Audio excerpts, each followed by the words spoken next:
Raundi ya gatandatu na ya muthia ya mbitika cia mubira wa gonya guku bururi-ini iguthakwo wikendi ino kiharo-ini kia RFUEA grounds niguo gutuithania nu ukuyukia ngoga ino mwaka uyu.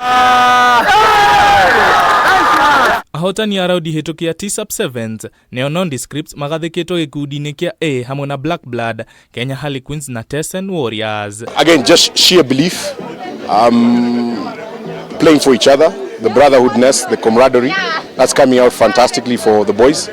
And that's what we're building on from there. Gikundi kia B kirehete hamwe Strathmore Leos, Kisumu RFC, Nakuru RFC hamwe na Impala aria marethema guikurukio ngathi nginyagia gikiro-ini gia keri kuona memathire pointi imwe hari raundi 5 iria ithakitwo.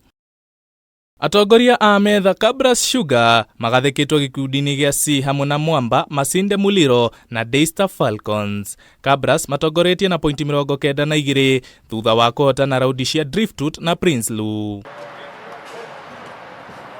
Kocha munene wa KCB Andrew Amonde ari na mwihoko timu yake ni kuhotana raundi ino niguo kugarirania murugamo na kuhotana IKEREKA ya MBITIKA ici mwaka uyu. I think it's a lifeline that we've been given after going out in Eldoret.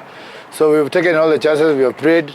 We've been blessed enough, it's raining in Nairobi, the field will be nice. So that's a sign that there's something for us at the end of the day. We are going to go all out for the tournament.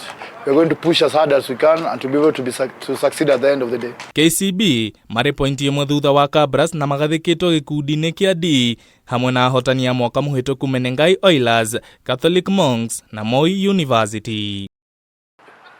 KCB mahotanite raundi cia Dallas Sevens na Christie Sevens iria imateithĩtie kwĩmathĩra pointi 91 na kũmaiga marĩ namba 2 murugamo-ini uyu. Handũ-inĩ ha metha ya mathako ya Kameme TV, Geto Mwangi, Ifurahimu.